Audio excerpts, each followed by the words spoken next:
Gracias, señor presidente. Muy buenos días para todas, para todos, a quienes están aquí en el recinto, a quienes de nuestros colegas están por vía virtual y, por supuesto, a todos los ciudadanos y ciudadanas que nos siguen en la transmisión y a través de redes sociales.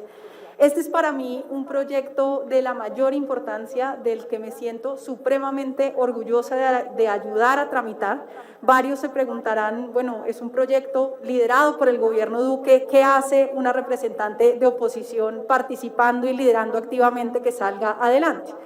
Pues este proyecto, y ya lo decía Álvaro Hernán, ha sido un mecanismo para poder ponernos de acuerdo en elementos fundamentales. Es un proyecto que se desprende directamente de la implementación del Acuerdo de Paz, y a pesar de que el 39% de las normas de implementación del Acuerdo de Paz están aún pendientes de desarrollo por parte de este Congreso de la República, este es el primer proyecto de implementación del Acuerdo de Paz que presenta ante el Congreso de la República el gobierno Duque. Y ahí quiero hacer un reconocimiento, porque nosotros hemos sido supremamente críticos de la implementación del acuerdo, pero cuando hay avances hay que reconocerlos. Y no solo, como señaló Álvaro Hernán, el liderazgo en su momento de la ex viceministra Juanita López, sino también ahora del viceministro Chaux, que ha trabajado con nosotros de la mano en sacar adelante los contenidos de este proyecto.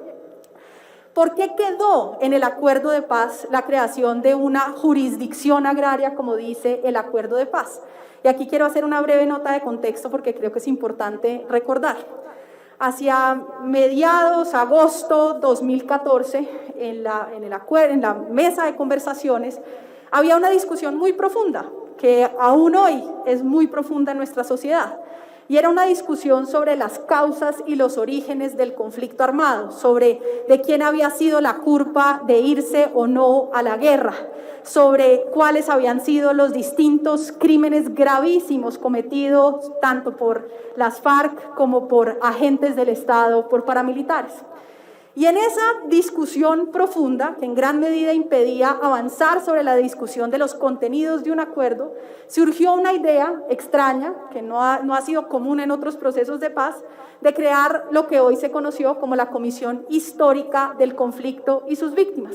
Una comisión de 12 historiadores con 2 relatores, con una disposición, en mi impresión muy importante, que era: si estos historiadores e historiadoras no se logran poner de acuerdo sobre la historia de nuestro conflicto armado, pues no tendrán que producir un solo informe, sino que cada cual allegará sus informes. Para comienzos, febrero de 2015, surge entonces un documento conocido como los informes de la Comisión Histórica del Conflicto y sus Víctimas, que en últimas establecen 12 de los historiadores, 2 más de los relatores, 14 visiones distintas sobre el origen del conflicto armado, sobre sus causas, sobre las condiciones que permitieron que este conflicto se perpetuara durante 50 años. Y hay pocos elementos en común, porque no pudieron ponerse de acuerdo, porque tienen visiones muy distintas, porque responden a visiones ideológicas, económicas, políticas distintas. Pero hay unos cuantos factores en los cuales uno puede encontrar hilos conductores. Y sin duda, el elemento más presente en esos 14 informes, que insisto, tienen visiones distintísimas sobre el conflicto armado, es el hecho de que la conflictividad en el acceso a la tierra y en el uso de la tierra ha estado en el centro de nuestro conflicto armado. Y que poder construir paz pasa por resolver la conflictividad, por la propiedad, por el uso de esa propiedad y por la manera en la cual nos aproximamos a esa conflictividad agraria a nivel territorial. En su informe, Eduardo Pizarro, que hace uno, en mi opinión, de las mejores relatorías de tratar de extraer de los distintos informes, señala, y en esto abro comillas, que la desigualdad agraria ha incidido en el conflicto en Colombia, no debido tanto a la desigualdad en sí misma, sino a 3 razones principales: asignación política de los derechos de propiedad, expansión permanente de la frontera agrícola y articulación entre poder político y gran propiedad agraria. En últimas, esos informes justifican de primera mano que se incluyera en el Acuerdo de Paz la creación de lo que hoy sería una especialidad agraria, pero que en el acuerdo se habla de una jurisdicción agraria. Paso entonces un poco, y ya Álvaro Hernán hizo una exposición detallada, así que no tendré que entrar en demasiado énfasis, pero un poco la idea de que poder resolver Este mecanismo de acceso a la justicia agraria rural es una deuda histórica que nos permitirá responder a esa conflictividad sobre el uso de la tierra y sobre la indeterminación de la información catastral que hace parte de lo que implica en esta conflictividad a nivel local.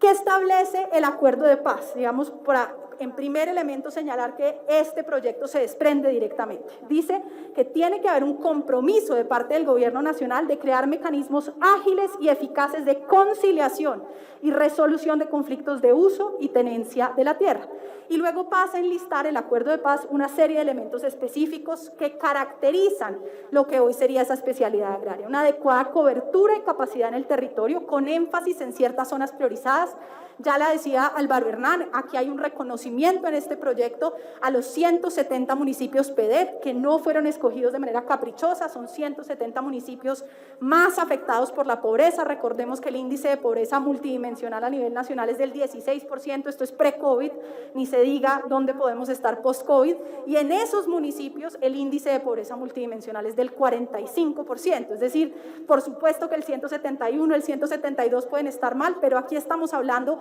de los más afectados por la pobreza, por la marginalización y por supuesto por la guerra. Entonces hay un énfasis en estos territorios donde ha habido muchísima conflictividad rural y territorial. Establece un principio esencial, el acuerdo de acceso a la justicia ágil y oportuna para la población rural en situación de pobreza, con una asesoría legal adecuada al contexto, que reconozca sus características, que se acerque a ese ciudadano o ciudadana, campesino o campesina, y que no sea distante en un lenguaje completamente ajeno a lo que esa persona puede realmente ejercer y acceder. Formación y participación especial para las mujeres rurales. Esto viene desde el acuerdo de paz y con gran satisfacción este proyecto, insisto, desde la autoridad de gobierno recogió todos esos insumos y hace énfasis en mujer rural. Y por supuesto el fortalecimiento de los mecanismos alternativos de solución de conflictos, en el entendido de que tenemos que reconocer que no todo tiene que llegar a la justicia formal, que si uno logra desescalar la conflictividad, pues va a tener muchos mejores resultados. Algunos datos de contexto de esto, cómo funciona el acceso a la justicia en la ruralidad, y varios, digamos, de lo que yo creo que nosotros conocemos de primera mano, sobre todo quienes aquí representan territorios rurales. Según la encuesta del Departamento Nacional de Planeación de 2016 de necesidades jurídicas insatisfechas, lo que uno encuentra es que si bien en zonas urbanas se declaran más necesidades jurídicas, en la medida en la que hay más población, pues hay más demanda judicial, lo que uno encuentra es que en zonas rurales, aunque hay menos población, hay más necesidades jurídicas insatisfechas. Allí hay una brecha muy importante de entender, porque eso significa que, como nos pasa en muchas otras cosas, como nos pasa en acceso a la educación, en acceso a la salud, nos concentramos en un enfoque poblacional de donde hay más gente y dejamos de lado, en particular con un bien y servicio público esencial como es la justicia, dejamos de lado una cantidad de territorios donde puede haber menos gente, pero donde hay unas demandas de justicia fundamentales que generan inmensa conflictividad. Como ya lo decía Álvaro Hernán, hemos tenido 7 intentos fallidos desde el 57, esperamos que que es el 8º, sea exitoso. Datos adicionales, cuando uno habla de todo el sistema de justicia, si uno compara, según la OCDE deberíamos tener 65 jueces por cada 100.000 habitantes, Colombia tiene 11 jueces por cada 100.000 habitantes, en este tipo de territorios, municipios PEDET, tenemos 6 jueces por cada 100.000 habitantes. Cuando uno expresa la insatisfacción por el deterioro de ciertas condiciones de seguridad a nivel territorial, pues no es sorpresa que allí lo que haya usualmente es únicamente la capacidad del Estado en términos de policía, de fuerzas militares, que termina teniendo que responder por mucho más que lo que es su función constitucional, porque ni siquiera la capa siguiente del Estado, que es administrar justicia, está presente en el territorio. El 81% de los municipios PEDET no tiene centros de conciliación, el 72% de los municipios PEDET no tiene casas de justicia o centros de convivencia ciudadana. Entonces, digamos, ahí hay un poco de la justificación por qué ha sido esencial en el conflicto armado la conflictividad agraria por el uso de la tierra, por la propiedad, y cómo resolver esa conflictividad está en la esencia de la construcción de paz. Insisto, de cara a un diagnóstico además palpable de que hemos tenido una brecha inmensa urbano-rural en el acceso a la justicia. Paso entonces a los contenidos del proyecto. Insisto, creo que Álvaro Hernán hizo ya una tarea de mucho detalle, así que no me voy a concentrar en demasiados de los elementos, los podemos discutir en algunas de las proposiciones que han sido radicadas, hemos hablado con varios de los autores, creemos con Álvaro Hernán y con los demás ponentes que hay muy buenas iniciativas que deberíamos poder incluir en el proyecto. Lo primero, como decía Álvaro Hernán, es que aquí se toma una decisión, y hay que decirlo, distinta a lo que se había pactado en el acuerdo de paz, pero concertada en la CECIBI, de pasar de un modelo de jurisdicción, que era una única jurisdicción, lo cual habría implicado una reforma constitucional, a un modelo binario de especialidad, donde aquellos conflictos relacionados con la propiedad entre privados irían por la jurisdicción ordinaria, por, digamos, todo el eje de especialidad agraria dentro de la jurisdicción civil, y por el otro lado, las disputas de propiedad entre bienes que son, digamos, en disputa entre el Estado, por ser, por ejemplo, bienes baldíos y privados, van por la jurisdicción contenciosa administrativa, pero con en ambas una especialidad agraria rural que permita poner el énfasis, la perspectiva de la ruralidad, de lo agrario, en cada una de esas dos jurisdicciones, sin unificar jurisdicción, que habría significado muchos más costos, reforma constitucional, y probablemente habría sido mucho más difícil encontrar un consenso político frente a esta reforma. El segundo elemento es que en el acuerdo de paz se discutió que iba a ser probablemente una jurisdicción transitoria, en gran medida desde el inicio de alistamiento para la implementación normativa del acuerdo, y luego en esta fase durante el gobierno Duque se llega a la conclusión que yo creo que es cierta y real, y es que la demanda de justicia es tal y el esfuerzo para crear esta especialidad va a ser de tal magnitud que tiene que ser una especialidad permanente, es decir, que no puede estar simplemente por un tiempo, como lo será la JEP, que tendrá que juzgar lo sucedido en el conflicto armado y desaparecerá, sino que esta realmente tiene vocación de permanencia, debe estar en el territorio aquí, en este momento, y por supuesto hacia adelante con las siguientes conflictividades rurales y agrarias que surjan. Propone además un esquema que lo hablábamos con varios de los funcionarios del Ministerio de Justicia, que puede ser pionero para otras especialidades, es un modelo de un despacho distinto, más ligero, con un conciliador adscrito que trata primero de desescalar el conflicto antes de que éste llegue definitivamente a sede, digamos, judicial, digamos, complementa un enfoque mucho más fuerte de estos mecanismos alternativos de solución de conflictos, entre otros porque además tiene esa vocación de ser un poco móvil, es decir, entiende que en el territorio el juez no va a estar simplemente sesionando, ¿no?, en horas completamente hábiles, sino que hay una manera de desplazarse a territorios rurales allí en los horarios en los cuales los campesinos pueden estar disponibles por fuera de su tiempo de trabajo diario en el campo, que hace que haya que adecuarse a ese contexto, y creo que este proyecto logra eso de manera muy satisfactoria. Es por eso un proceso más ágil, más sencillo, tiene un facilitador, digamos que insisto, tenga en cuenta un poco esas particularidades. Y luego trata de remover varias de las barreras de acceso a la justicia,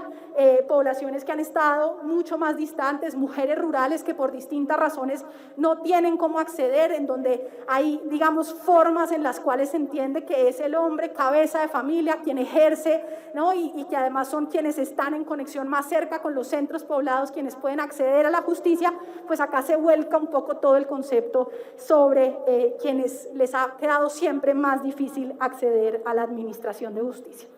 ¿De qué procesos estamos hablando? Estamos hablando de acciones contra actos administrativos proferidos por la Agencia Nacional de Tierras, estamos hablando de temas de control de nulidad para resolución de controversias sobre adjudicación de predios, demandas presentadas por la Agencia Nacional de Tierras, temas de expropiación de Ley 388, demandas de pertenencia, demandas posesorias, demandas de zoneamiento de la propiedad rural, demandas de formalización, servidumbre, división de propiedad, deslinde y amojonamiento, todos los temas de disputas que quienes viven en el campo saben que de allí se desprenden controversias supremamente violentas, que pueden terminar en temas obviamente de derecho penal, de comisión de crímenes, de toda suerte de gravísimos actos de violencia en el territorio, y que si uno los coge rápido, los desactiva, busca no solo resolver, sino aclarar las reglas, establecer mecanismos ágiles en el territorio, podemos reducir significativamente esa violencia a nivel territorial. Esa es un poco la lógica. Muy brevemente termino con 4 elementos, digamos, que fueron objeto de discusión entre la radicatoria de este proyecto, la audiencia pública que tuvimos y la ponencia que hoy ustedes conocen. El primero es que había una apuesta, yo creo, razonable, más ambiciosa, que buscaba que en la Corte Suprema de Justicia existiera una sala separada, como existirá en el Consejo de Estado, que se encargara únicamente de esa sala de lo rural y de lo agrario, no solo por visión de mundo, porque no es lo mismo aproximarse desde el derecho civil y no desde una perspectiva agraria y rural, sino también por descongestionar un poco la carga que tiene la propia sala hoy civil. En esa discusión, y por supuesto en esto uno tiene que tener en cuenta directamente a los operadores jurídicos, fue la misma Corte Suprema de Justicia quien nos dijo, mire, nosotros lo que necesitamos es apoyo con magistrados auxiliares especializados en temas agrarios y rurales, pero lo podemos resolver dentro de la sala civil. Por eso entonces, como explicaba Álvaro Hernán, nos vamos un poco entonces por la visión de no una nueva sala que sin duda generaría más costos, etcétera, pero que insisto, creo que tenía una visión razonable, creo que se compensa en un buen punto medio de decir, bueno, vámonos por un mecanismo de magistrados auxiliares, pero con una especialización clara en estos temas que le imprima esa lógica ruralista y agraria a la discusión y no simplemente civilista. Lo segundo que creo que fue muy importante en la ponencia es la determinación de la competencia territorial. Esto salió mucho en la audiencia pública que tuvimos, en la que nos dijeron tengan en cuenta el domicilio de la parte más débil, es decir, que insisto al campesino o campesina no le toque desplazarse durante kilómetros a costos altísimos con dificultades geográficas, sino que realmente pues se tenga en cuenta ese lugar